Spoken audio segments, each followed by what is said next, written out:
Ibn Tufail, yang dikenal juga sebagai Abu Bakar Muhammad ibn Abd al-Malik ibn Muhammad ibn Tufail al-Qaisi, adalah seorang filsuf, dokter, dan penulis dari Andalusia, sekarang Spanyol, yang hidup pada abad ke-12. Ia adalah salah satu tokoh terkemuka dalam tradisi filsafat Islam dan dikenal karena karyanya yang inovatif dan mendalam. Salah satu karya paling terkenal Ibn Tufail adalah novel filosofis Hai Ibn Yaqzan, Hidup, Putra dari Yang Terjaga. Novel ini adalah salah satu karya sastra paling penting dalam sejarah pemikiran Islam dan sering dianggap sebagai salah satu novel pertama dalam sejarah dunia. Hai Ibn Yaqzan menceritakan kisah seorang anak yang tumbuh sendirian di sebuah pulau terpencil dan melalui pengamatan alam dan refleksi diri, mencapai pemahaman mendalam tentang alam semesta dan Tuhan.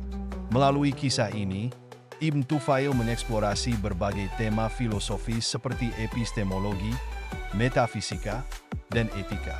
Ia menunjukkan bagaimana akal dan wahyu dapat bekerja bersama untuk mencapai pengetahuan yang lebih tinggi. Novel ini juga mencerminkan pandangan Ibn Tufail tentang pentingnya pendidikan dan pencarian pengetahuan sebagai jalan menuju pencerahan spiritual. Ibn Tufail adalah contoh sempurna dari seorang pemikir yang mampu menjembatani berbagai disiplin ilmu dan tradisi, serta memberikan kontribusi yang tak ternilai bagi perkembangan pemikiran Islam. Karyanya terus dipelajari dan dihormati hingga hari ini, dan Hai Ibn Yaqzan tetap menjadi sumber inspirasi bagi banyak orang di seluruh dunia. Selain Hai Ibn Yaqzan, Ibn Tufail juga menulis berbagai karya lain yang mencerminkan kedalaman pemikirannya. Ia adalah seorang polimat yang menguasai berbagai bidang ilmu, termasuk kedokteran, astronomi, dan matematika. Sebagai seorang dokter, ia melayani di istana penguasa Almohad dan memberikan kontribusi penting dalam pengembangan ilmu kedokteran di dunia Islam.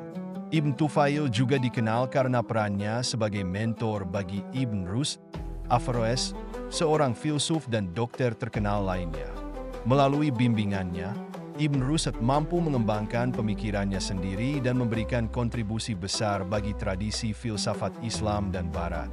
Warisan Ibn Tufail adalah bukti dari kekayaan intelektual dan spiritual yang dapat dicapai melalui dedikasi terhadap ilmu pengetahuan dan pencarian kebenaran. Karyanya terus menginspirasi generasi baru pemikir dan peneliti, dan ia tetap menjadi salah satu tokoh paling dihormati dalam sejarah pemikiran Islam.